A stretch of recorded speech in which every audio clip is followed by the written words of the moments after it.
Day 4, checking in.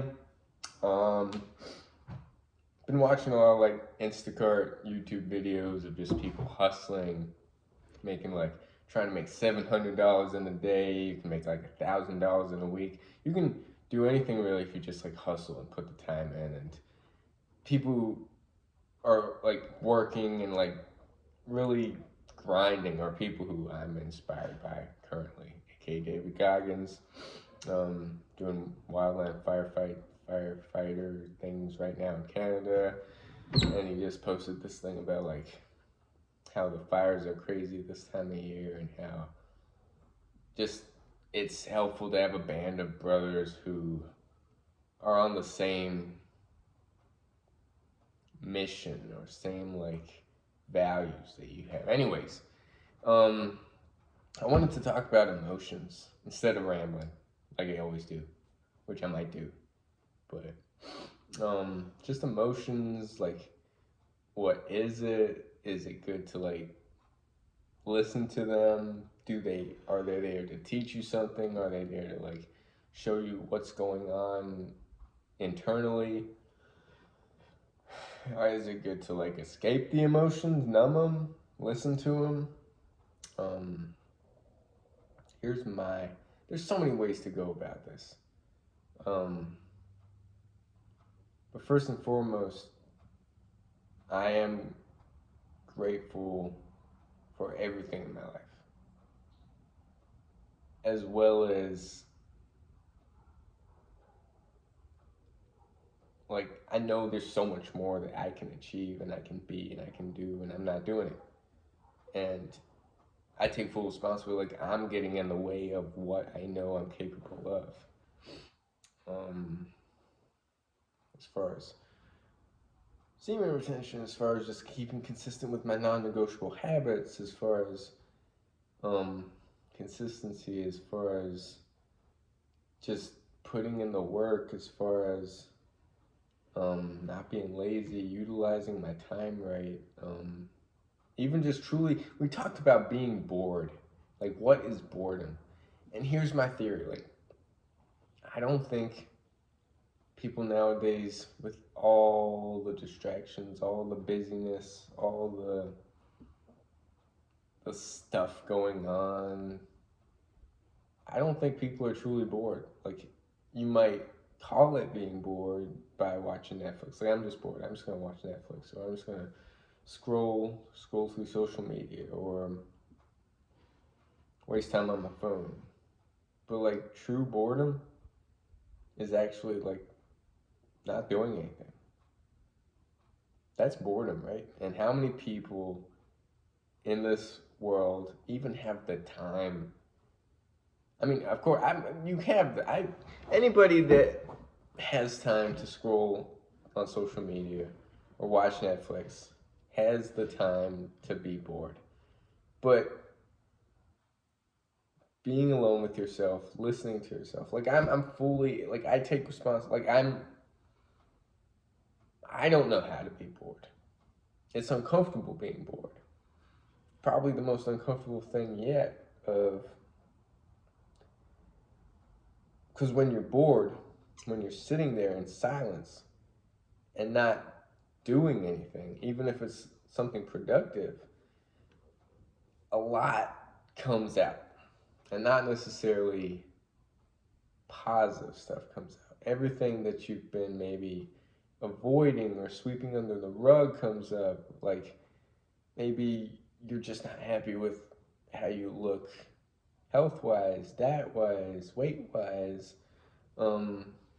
Maybe you just don't feel good, and all that's like compiling up. You're not unhappy with where you're at with your physique, your job, your mentality, your just finances, and it all starts to come up. And it's in a world of numbing, distracting, and trying to escape those feelings, myself included. Like I'm talking to myself here too, because I do the exact same thing everybody else does, which is to try to escape those feelings.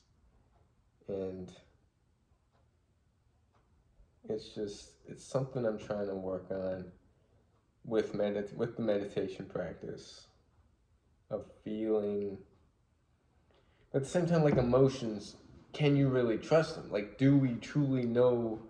Is that a good order? No, not good order. But yeah, like my mind is all over the place. So whoever says I ramble is definitely right, and that's okay too. Like, there's nothing wrong with rambling.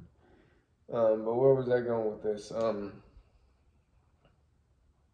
It's kind of like thoughts that go all over the place. Emotions, when we don't have emotional mastery, yes, they're there to tell us something, but they're also like thoughts. We will always have thoughts, but that's not the problem. Having emotions is not the problem. Being aware of the emotions isn't the problem either. But here's the problem I have with emotions, and it's just like thoughts and meditation and the whole meditation practice of being aware of all the thoughts, kind of like clouds. Like, you see them as clouds. There's a thought right there. You look at it. You might be attached to it for a little bit, but then you're like, oh, I'm getting too much attached to it. Let me bring it back to the breath. Then the thought goes away. Then another thought pops up. And it's the whole practice of noticing, being aware, maybe getting lost in the thought for a little bit, but then bringing it right back to the breath, the body, the present moment. Just, that's the whole practice of meditation, in my opinion. It's the same with emotions. Noticing, positive emotions, we can't get too far in them either. But then, like, why? It's good to be happy, it's good to be grateful, it's good to laugh, it's good to have all those emotions, right? But what happens if we're just too high and too low? It's just this whole emotional roller coaster that we don't know how to, like, it's just up and down and up and down. Like, we don't want to live high one day and extremely low the other day, right? It's like drinking coffee and just having a crash. We don't want these stimulants affecting our everyday today. We want a pretty steady, gradual, happy, grateful life. We don't want these huge ups, huge downs, that this whole world and distractions gives us. And the whole part about, like, emotion, like, say it's perfectly healthy in my mind. Here's my view. Like, it might be completely totally off about, like, depression, people taking medications for depression, suicide, loneliness. There's so many aspects to this, and I might be wrong, I might be right. I might not be right at all, but I'm rambling. But where I was trying to go with this is emotions. Say you're depressed. Say you're lonely. Say you're sad. Yes, we can be aware of that. Say there might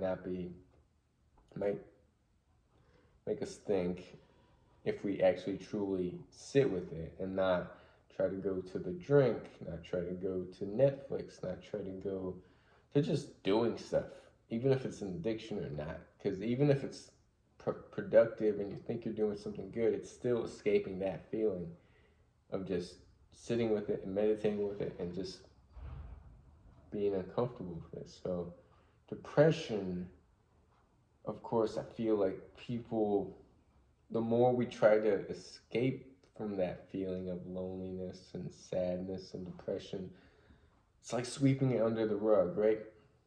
And the more we sweep it under the rug, the more we try to bottle it up, the more we try to run away from it, it just gets bigger and bigger and bigger, to the point where we get stuck in it. We see that thought, we see that emotion, and we latch onto it for our dear lives, and it just grows. We focus on it, like, where your focus goes, it grows, right? The energy, where your energy goes, it grows, or something like that. And we get caught up. We're just like so focused on what's going wrong, and like we're in this cycle of just sadness that the more we're in, it's not the same as just feeling it and letting it go its course. The more we're in it, we're feeling it, but we're also trying to numb it at the same time through whatever addictions we choose to numb it with. And for me, that is using my phone a lot. Even if it's YouTube, even if it's self-help videos, even if it's sitting down and not doing, like, I'm not good with just feeling the emotions of just boredom, true boredom. And where I don't even know where I was going with this, but depression is, I don't think we truly know how to feel uncomfortable emotions, and that's where depression comes from, because we have so many outlets, so many addiction outlets, distraction outlets, that it just grows and grows and grows and grows. And we haven't worked on the ability to just observe it and not identify with it. The moment we identify with something, I mean, I might be totally wrong. Like, I'm just giving my view on things. Like, it could be totally wrong, but this is what works for me, and this is why I'm never truly going to go that far deep into depression. Like, I feel lost at times. I feel lonely at times. I feel depressed at times, but I know emotions are like thoughts. They come and go, and I don't identify with a particular thought or emotion. I know that everything has its seasons, everything has its cycles. Like, if I'm lost right now, I know that there will be a time where I'm unlost, found. I know that, like, life has its cycles, and it's like, I know that if I'm happy, I know that there's going to be something that life throws at me. It's this up and down of stoic, almost like a stoic mind, stoicism of trying to stay even. Feel the feelings. Like, of course, be grateful, be happy, laugh, dance, feel the sadness, but just let it go its full cycle. And I feel like nobody lets their emotions go full cycle because we don't know how to deal with them by sitting still in silence. I don't know how to deal with them by sitting with them in silence. The hardest thing, I think, isn't quitting porn, isn't quitting your addiction of choice, alcohol, drugs, meth, whatever you want to call it, shopping, staying busy, sweets, junk food, dairy. I think the hardest addiction is nowadays to be bored, to sit alone in complete silence and just let whatever comes to you come to you. And we also have an addiction in today's society of just the need to be busy, the need to just always be doing something. And everybody has at least 5 minutes a day to sit alone in silence. Everybody does. Even if you wake up 5 minutes earlier, that 5 minutes, I think, in your day will actually add so much more time. You might think you're wasting time, but that 5 minutes of just sitting with yourself can open up so many other possibilities as far as the choices we make, what we say yes to, what we say no to. I don't know, but this was a ramble. I apologize. Huge shout out anyway to Eviction of Addiction, Utopian, aka Johan. Pablo made a video. Haven't seen Rick's. Man, was it Rick? No, it was something. I apologize. Why can't I remember the name? Damn. He just got his trucking license. He's been doing well. He got a GoPro. I just watched his video yesterday. Damn, I apologize. Robert. That's it. Anyways, yeah, life's good. It's almost 3 p.m.